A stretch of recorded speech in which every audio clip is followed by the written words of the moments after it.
સુરત શહેરમાં આજે અઠવા લાઇન્સ ખાતે બીજેપી મહિલા મોરચા દ્વારા એઆઈ સમિતિમાં રાહુલ ગાંધીના નિવેદનને લઈને વિરોધ સાથે ધરણા પ્રદર્શન.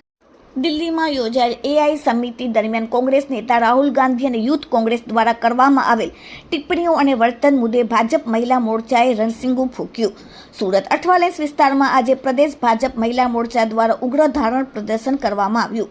મહિલા કાર્યકરોએ રાહુલ ગાંધીની તસવીરો પર દેશદ્રોહી કોંગ્રેસ લખેલા પોસ્ટરો પ્રદર્શિત કરી સૂત્રોચ્ચારો કર્યા હતા અને આક્ષેપ કર્યો હતો કે કોંગ્રેસે આંતરરાષ્ટ્રીય મંચ પર ભારતની છબી ખરડવાનું નિંદનીય કૃત્ય કર્યું છે.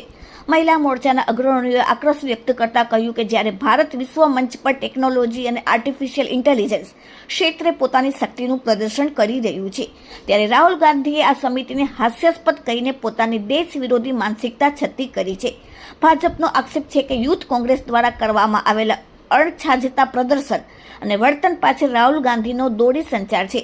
કોંગ્રેસ હંમેશા ભારતની પ્રગતિમાં અવરોધ ઊભો કરી વૈશ્વિક સ્તરે દેશને નીચું દેખાડવાનો પ્રયાસ કરતી હોવાનું પણ મહિલાના પાંખે જણાવ્યું હતું.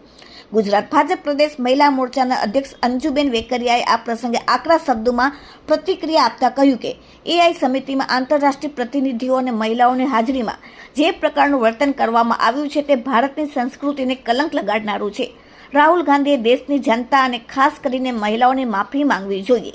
રાજનીતિમાં મર્યાદા હોવી જોઈએ, પરંતુ કોંગ્રેસના નેતાઓ તમામ સીમાઓ ઓળંગી ગયા છે. જ્યારે દેશના વિકાસ અને પ્રતિષ્ઠાની વાત હોય ત્યારે પક્ષવાદ ભૂલીને સાથે ઊભા રહેવાને બદલે કોંગ્રેસે શરમજનક કૃત્ય કર્યું છે. અઠવા લાઇન્સ ખાતે ધરણા કાર્યક્રમમાં પોલીસની ચુસ્ત બંદોબસ્ત વચ્ચે મહિલાઓએ કલાકો સુધી વિરોધ પ્રદર્શન ચાલુ રાખ્યું હતું. કાર્યકરોએ ચેતવણી આપી હતી કે જો રાહુલ ગાંધી અને કોંગ્રેસી પોતાની માનસિકતા નહીં બદલે તો આગામી દિવસોમાં સમગ્ર રાજ્યોમાં આંદોલનને વધુ ઉગ્ર બનાવવામાં આવશે. Bureau report, daily India TV, Surat.